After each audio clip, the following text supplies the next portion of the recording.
Welcome to a special edition of Mysteries of the Superstition Mountains, and today we're going to talk about the Western Hollywood capital, and we are talking about Apacheland. For those of you who aren't familiar with Apacheland and the days gone by, we're going to talk now with Hank Sheffer, who has written 2 books on the subject. Hank. Well, today we're going to talk about Apacheland. And Apacheland was truly a magical place. It came about almost because of pure destiny. There were a lot of stars that have been coming out here for years. They were staying in Scottsdale at the Valley Hotel. And there were some people down here in Apache Junction, which really wasn't officially Apache Junction. It was just a crossroads at that time. And what they were talking about, the fellow who came up with the idea was Billy Creighton, William W. Creighton. And he was the visionary that said, well, they're bringing these people in anyway. Why don't we have a place here that we can bring them here? We need a hotel. We need a filming area. We need a filming town. We need a movie ranch. And he came up with that idea. And so he bandied it around with a bunch of people, and they got the corporation together, which was Superstition Enterprises, Inc., Superstition Mountain Enterprises, Inc., and they sold stocks and all that good stuff, and they started building the town. It started in April. Officially, it was March when they had the groundbreaking, but they started building in April, and they built the main street.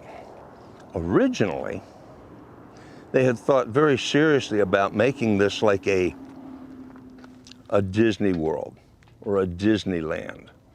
And it turns out that the fellow who was one of the designers was Nate Weinkauf, who was from Disney. He was one of the Disney people, and he came out, he was one of the builders, designers, and whatnot. So they put this town in, and now it was ready to film. Hank, just exactly what is it that drew people to Apacheland? And what was going on was there were a lot of celebrities that were being booked to come in because of their marquee value. Now, marquee value was, okay, we have Peter Brown coming in from The Lawman, and people would just jump up and down, and they come out to see him. And of course, now they're in town, they would see everything that was there. And of course, Bill Creighton and some of his cronies were making a point of going to Hollywood, and they were out there grooming as many of the producers as they could to get them to come out and use Apacheland for some of their filming. There was a lot of filming done out here in Arizona, and the area was just so perfect for it because it was the Wild West. It still really was the Wild West as far as what you'd see on film. And wasn't Hangtown there before Apacheland? And Hangtown was just a short street in the very eastern end of Main Street.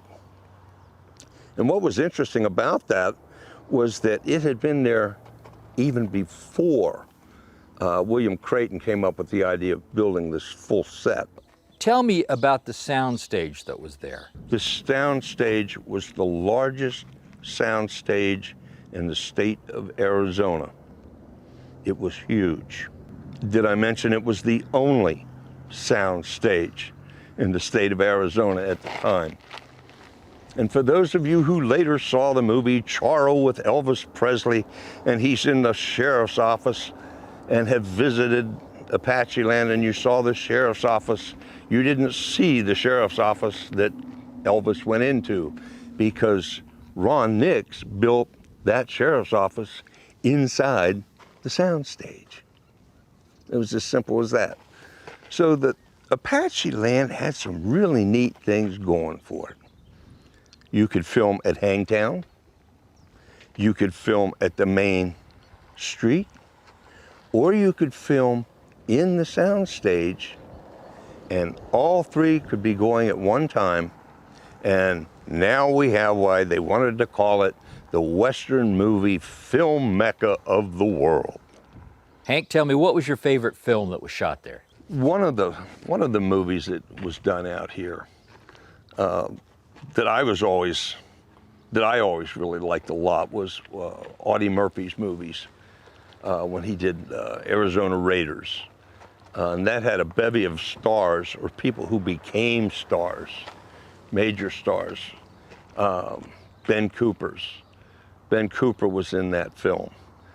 Michael Dante was in that film. I want to say her name, Gloria.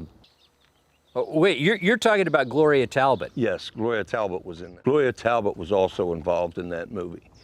But it was done at the barn that you can see right here at the museum. The majority of it filmed out the back. And what was really interesting at that time is in that film you can see there was no chapel.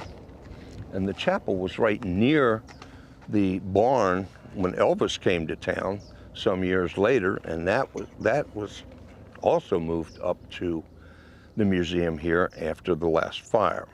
What was the magic? What was Apacheland famous for? Apacheland really was famous for some seriously great movies. Not necessarily because of acting or anything like that, but because of what they were. When Elvis came to town and did Charro, that was a biggie. It was a biggie for everybody who loved Elvis, and it was a biggie for Elvis because he didn't have to sing. It wasn't a popcorn movie. He loved playing cowboy, and he got to do that in spades out with Charro. One of the most famous scenes, of course, is when James Seeking, and they have this cannon they've stolen, and they shoot the tower off the top of the chapel, which is now here at the museum. And they blew that to bits, and they were going to blow the town out if they couldn't get the boy back. Well, Elvis won out, everybody was good, and Elvis rode off into the sunset, which is a really neat sidebar because he rode directly east past the barn with his girl, and they left town, and down the road they went. I later did a film out there for Discovery Channel, and I got to ride off into the sunset directly east. Yes, it was early in the morning, but it sure looked like it was in the evening, and I got to ride off into the sunset just like all the other heroes did, for that one glimmer of hope of being a hero. Tell us about the January festival that is held to celebrate Apacheland. Every January here at the museum we have Heritage Days. It was originally called Apacheland Days, but then it changed to Heritage Days, which is okay. There's a tremendous following for Apacheland here in the area. We meet a lot of wonderful people there every year. You know, I thought Apacheland would probably be over and done with after the first fire. Burned to the ground. And people were afraid that was going to be the end of it, because the only two buildings that survived were the barn and the chapel. That's all that was left. The unfortunate part was that there was still film on a slate that was due to be done that very next August.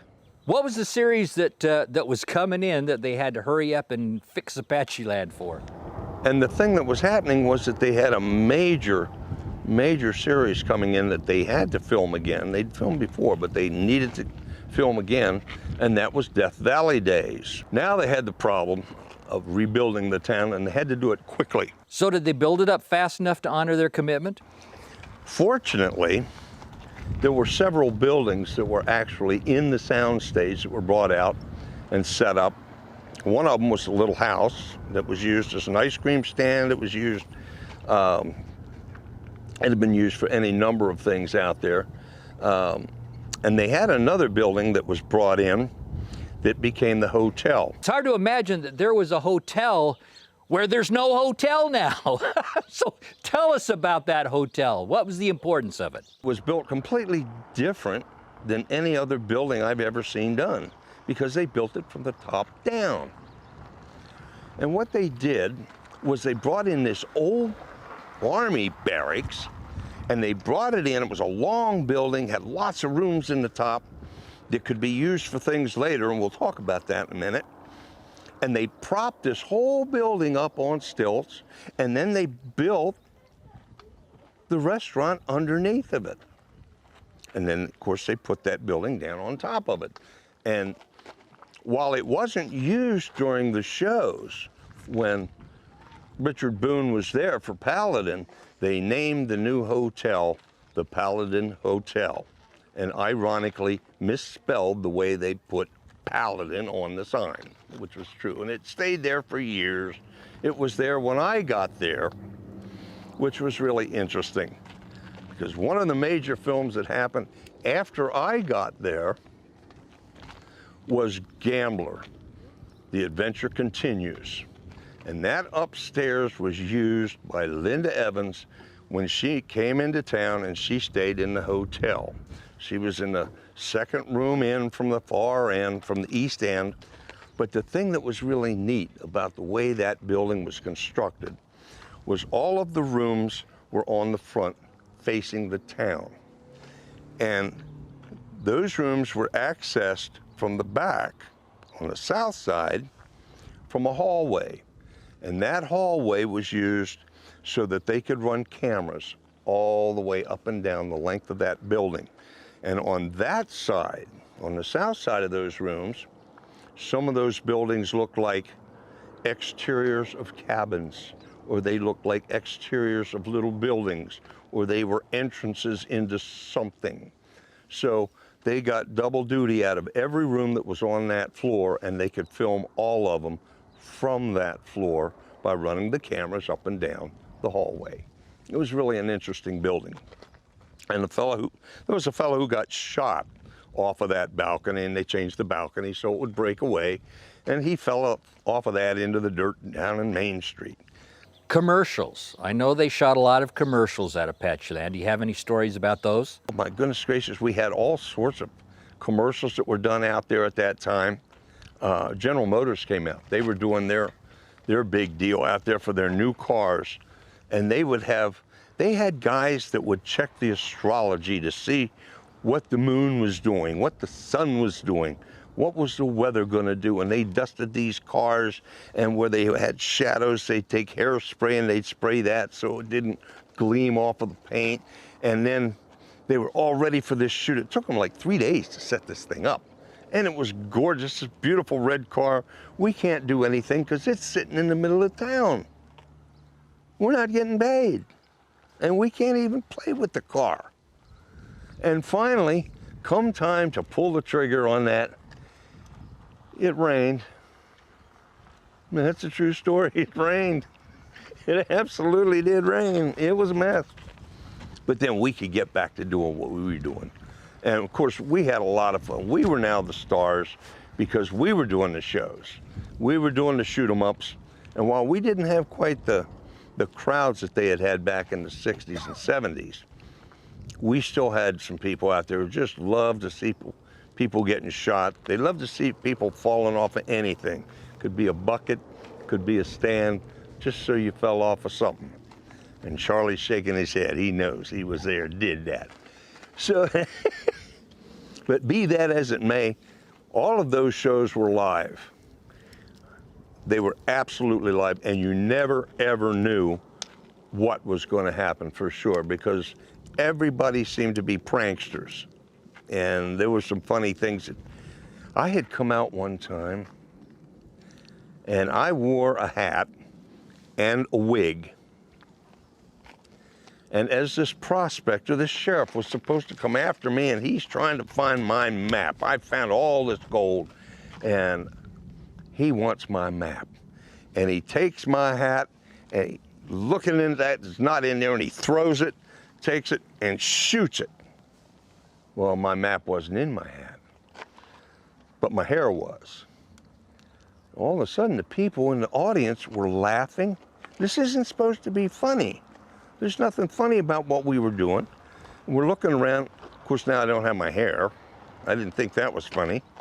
But we looked up, and he had actually hit my hat with his black powder pistol, and the wad of paper had gone into the hat, and there was this little trickle of blue smoke coming up out of this hat. It's the greatest piece of comedy we ever did. Couldn't duplicate it, couldn't hit the hat, but that was a true story.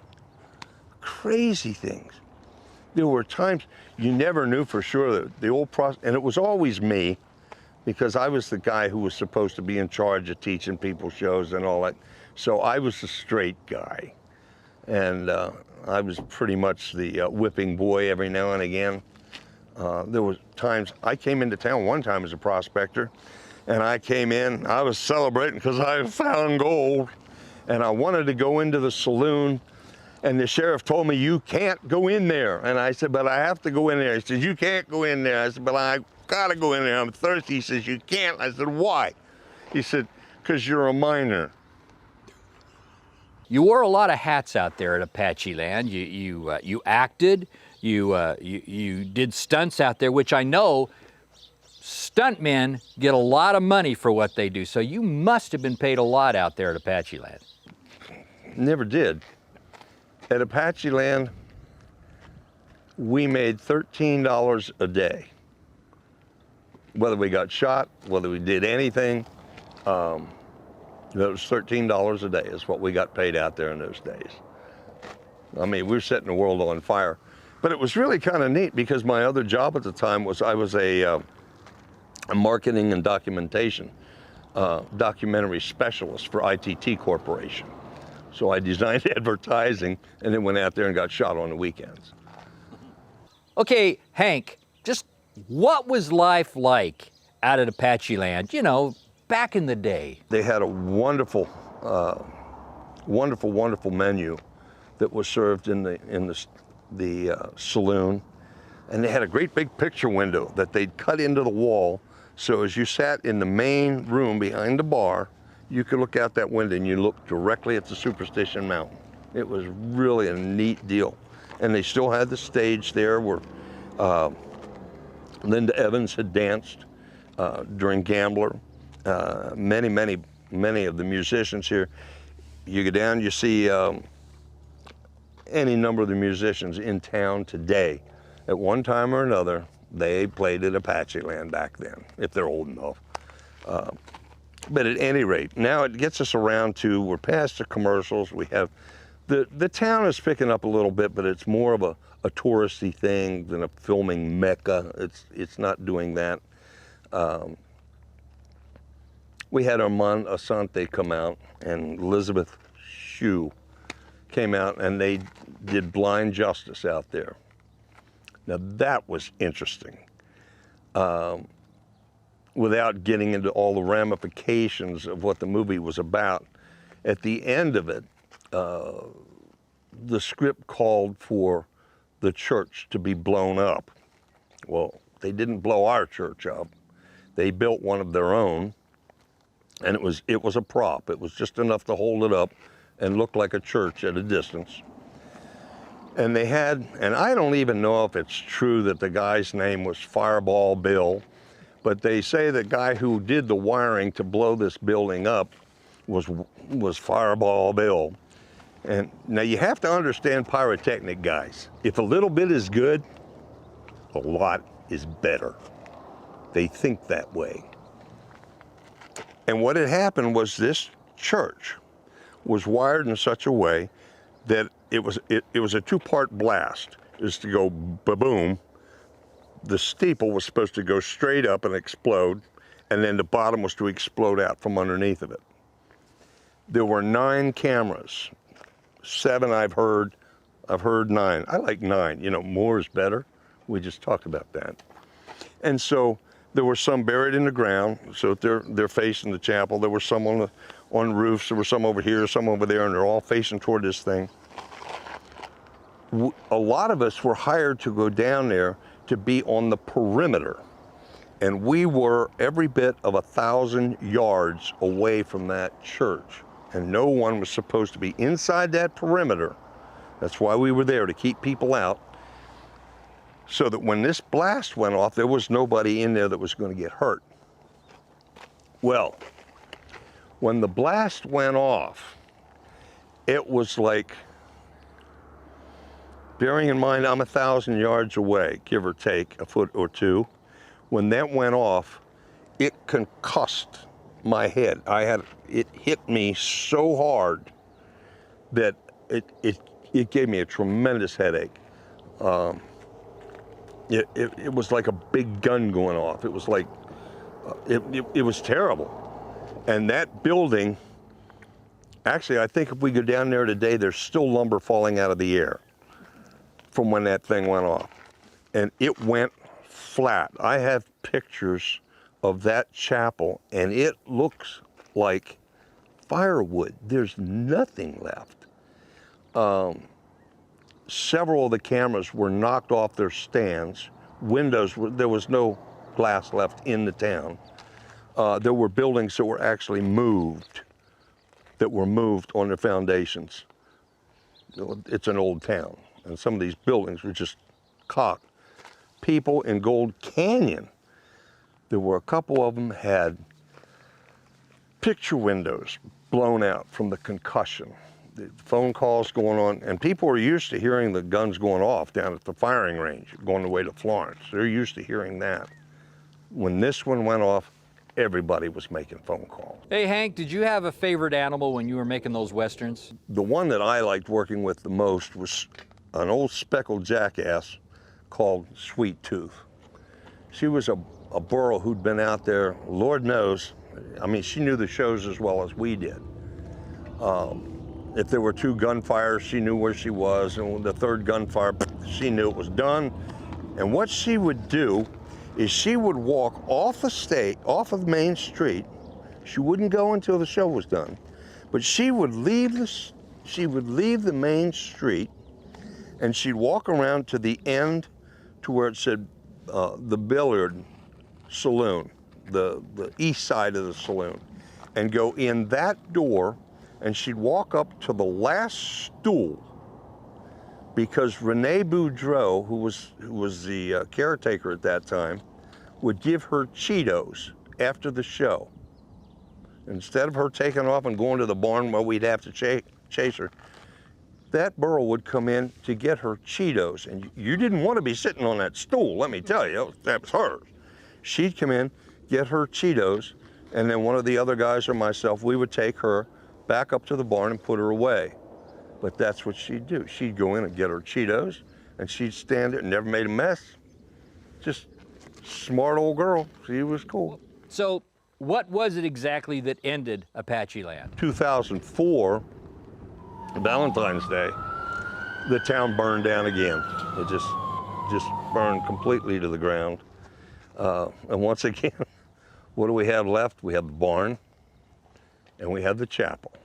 So Apacheland burns to the ground, but how did the chapel and the barn that survived make it all the way over here to the Superstition Mountain Museum? Sue and Ed donated them to the museum. Larry Hedrick headed up the, Who? Larry Hedrick. He's kind of a tall, short, skinny, fat guy. Oh, that guy, yeah. Yeah. Okay. He and Hank Brown were instrumental in getting all of that work done and brought up here. And of course, everybody can see it. You all can come up here and see the barn, and it's the real deal. It's the real deal. And the chapel, the Elvis Chapel that was shot at during the movie. And now we have the town, it's completely gone, which is why we're doing some of these films right now, so that we can talk about what was there.